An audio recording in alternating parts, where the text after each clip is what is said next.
let's stay on the issue of State of the Province addresses. We're joined this morning by Karinda Jagmohan of what we can expect in KZN. Karinda, great to see you. Good morning. What are some of the critical challenges facing your province right now? Good morning, Michelle. At this point, the province is still recovering from last year's floods that happened in April, that deadly time where we saw a number of people losing their homes as well as public infrastructure falling apart.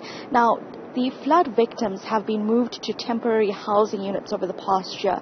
But of course, there's still a way forward to be found in terms of building houses, stronger houses, more secure houses on better grounds, so higher grounds, because of course more natural disasters are expected in the coming years. Along with this, there's a number of public infrastructure that is still damaged following the floods, but also infrastructure that is aging and cannot withstand the increasing natural disasters. For example, last week we were in Nongoma, where there's a low-lying bridge that is frequently flooded, and school children have to use that bridge to cross over and get to school even when there's a heavy flow of water over that. And there were calls then to strengthen that bridge as well. And there's a number of other instances just like that.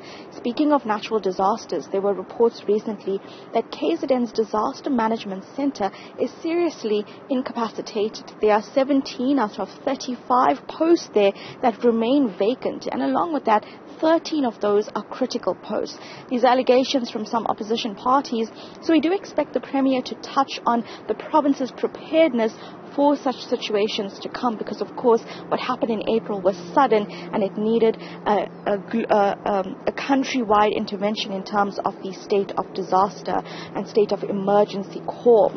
Then, of course, corruption is an issue that is countrywide. Here in KZN, just recently, the Special Investigating Team, the SIU, told Parliament yesterday that they had 265 referrals for disciplinary action. And of those 265 referrals, 75 were emanating from the eThekwini municipality and 11 from Newcastle. So there we see how there are allegations of corruption within our municipalities in KZN, specifically eThekwini, the province's only metro. Of course, the city of Durban. We see the Auditor General saying there was 1.5 billion rand of irregular expenditure in the last financial year. Along with this, the city is losing more than half of its non-revenue water supply each year. This basically means that water it purchases, bulk water, is being lost through broken infrastructure, aging infrastructure, before it can be sold to the person on the ground. So, of course, the next point then is the issue of aging infrastructure, something, Michelle, we've been reporting for years now, of course, being the water leaks as well as the sewage leaks, which has plagued the city of Durban and here other areas across the province.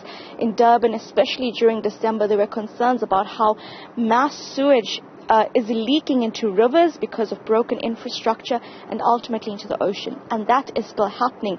In fact, eThekwini municipality came under fire by the Auditor General as they found that the municipality had only spent 6% of its budget for maintenance and repairs, when that was in fact a critical issue that the AG had raised a few years ago as well. So these are some of the challenges specifically facing the province. Of course, there are issues of crime, socio-economic issues, gender-based violence, among other transport issues as well. We're seeing currently a matter where taxi drivers or taxi associations are blocking motorists from carrying additional passengers in their vehicles, specifically scholars as well. We've seen reports of that too. Of course, those are national issues. It needs intervention from the national government. But with regards to the State of the Province address, much of what we expect today is a discussion on how to move KZN forward, specifically in terms of the broken infrastructure that is causing harm to residents but also businesses, and therefore leading to unemployment and ultimately the socio-economic crisis we're seeing countrywide. Karinda Jagmohan writing the State of the Province address ahead of that delivery today. Karinda, thanks very much indeed. Just a snapshot there of some of the big challenges facing KwaZulu-Natal.